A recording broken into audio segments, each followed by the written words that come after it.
ഇസ്രായേലിൻ്റെ ഖത്തർ ആക്രമണം ആ രാജ്യത്തിന് തന്നെ തിരിച്ചടിയാകുന്നു. ലോകം മുഴുവൻ ഖത്തറിൻ്റെ പ്രവൃത്തിയെ വിമർശിക്കുകയും ചെയ്തു. അതിനൊപ്പം അറബ് രാജ്യങ്ങളുടെ ശക്തമായ കൂട്ടായ്മയും രൂപപ്പെടുന്നു. ഖത്തർ ആക്രമണത്തിന് പിന്നാലെ വിളിച്ചു ചേർത്ത അറബ് ഉച്ചകോടി ഇത്തരമൊരു സൂചനയാണ് നൽകുന്നത്. ഇസ്രായേൽ നടത്തിയ ആക്രമണത്തിൻ്റെ പ്രതിഷേധമായാണ് ദോഹയിൽ അറബ് ഇസ്ലാമിക് രാജ്യങ്ങളുടെ കൂടിക്കാഴ്ച സംഘടിപ്പിച്ചത്. കൂടിക്കാഴ്ചയിൽ അതിരൂക്ഷമായ ഭാഷയിലാണ് ഖത്തർ ഇസ്രായേലിനെതിരെ പ്രതികരിച്ചത്. ചെയ്ത കുറ്റത്തിന് ഇസ്രായേലിനെ നേരിടേണ്ടത് ശക്തമായ നടപടികൾ കൊണ്ടാണെന്ന് ഖത്തർ പ്രധാനമന്ത്രി ഷെയ്ഖ് മുഹമ്മദ് അബ്ദുറഹ്മാൻ അൽ താനി പറഞ്ഞു.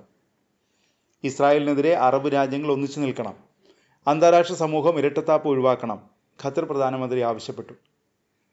ഗസ മധ്യസ്ഥ ശ്രമങ്ങളുമായി മുന്നോട്ടു പോകുമെന്നും ഖത്തർ പ്രധാനമന്ത്രി അറിയിച്ചു. ഇസ്രായേലിൻ്റെ ആക്രമണത്തിന് ഖത്തറിനെ മധ്യസ്ഥ ശ്രമങ്ങളിൽ നിന്ന് തടയാൻ കഴിയില്ലെന്നും ഖത്തർ പ്രധാനമന്ത്രി വ്യക്തമാക്കി. പലസ്തീൻ ജനതയെ അവരുടെ നാട്ടിൽ നിന്ന് പുറത്താക്കാനുള്ള ഉന്മൂലന യുദ്ധമാണ് നടക്കുന്നത്. ഈ യുദ്ധം വിജയിക്കാൻ പോകുന്നില്ലെന്ന് ഖത്തർ പ്രധാനമന്ത്രി അറിയിച്ചു. ഹമാസുമായി മധ്യസ്ഥ ശ്രമങ്ങൾ നടക്കുന്നതിനിടെയാണ് ദോഹയിൽ ഹമാസ് നേതാക്കളെ ലക്ഷ്യമിട്ട് ഇസ്രായേലിൻ്റെ ആക്രമണമുണ്ടായത്. ഇതോടെ ഗാസ വെടിനിർത്തലുമായി ബന്ധപ്പെട്ട് വലിയ അനിശ്ചിതത്വമാണ് ഉടലെടുത്തത്. എന്നാൽ മധ്യസ്ഥ ശ്രമങ്ങൾ തടയാൻ ആക്രമണങ്ങൾക്ക് കഴിയില്ലെന്ന് തന്നെയാണ് ഖത്തർ പ്രധാനമന്ത്രി വ്യക്തമാക്കുന്നത്. ഈജിപ്തും അമേരിക്കയുമായി ചേർന്ന് ഗാസയിലെ യുദ്ധം അവസാനിപ്പിക്കാനുള്ള ശ്രമം തുടരുമെന്നും ഖത്തർ സ്ഥിരീകരിച്ചു. അറബ് ഉച്ചകോടിയിൽ അവതരിപ്പിച്ച കരട് പ്രമേയത്തിൽ ഇസ്രായേലിനെ അതിശക്തമായി വിമർശിക്കുന്നു. ഇസ്രായേൽ സമാധാനത്തിനും സഹവർത്തിത്വത്തിനും ഭീഷണിയാണെന്നും കരട് പ്രമേയം ആരോപിക്കുന്നു.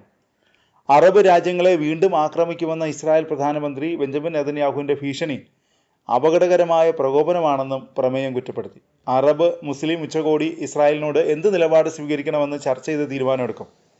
ഉച്ചകോടിയിൽ പങ്കെടുക്കുന്നതിനായി അറബ് രാഷ്ട്ര നേതാക്കൾ ദോഹയിൽ എത്തിച്ചേർന്നിട്ടുണ്ട്. സൗദി, തുർക്കി, പാകിസ്ഥാൻ, ഇറാൻ, ഇറാഖ് എന്നിവിടങ്ങളിൽ നിന്നുള്ള നേതാക്കളും ഉദ്യോഗസ്ഥരും ഖത്തറിലെത്തിയിട്ടുണ്ട്.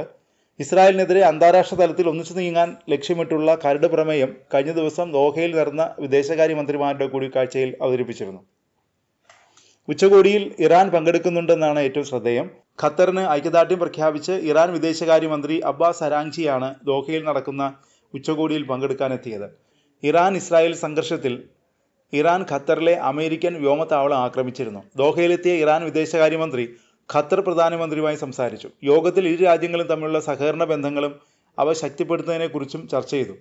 കൂടിക്കാഴ്ചയിൽ ഖത്തറിൻ്റെ സുരക്ഷ സംരക്ഷിക്കുന്നതിനും പരമാധികാരം നിലനിർത്തുന്നതിനും ഇസ്രായേലിൻ്റെ അതിക്രമണത്തിനെതിരെ ആവശ്യമായ എല്ലാ നടപടികളും സ്വീകരിക്കുമെന്ന് ഇറാൻ വ്യക്തമാക്കി.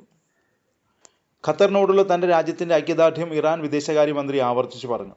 ഈ ആക്രമണം എല്ലാ അന്താരാഷ്ട്ര നിയമങ്ങളുടെയും മാനദണ്ഡങ്ങളുടെയും നഗ്നമായ ലംഘനമാണെന്നും ഖത്തറിൻ്റെയും മേഖലയിലെ രാജ്യങ്ങളുടെയും സുരക്ഷയ്ക്ക് ഗുരുതരമായ ഭീഷണിയാണ് ഇസ്രായേലെന്നും ഇറാൻ വിദേശകാര്യമന്ത്രി വ്യക്തമാക്കി.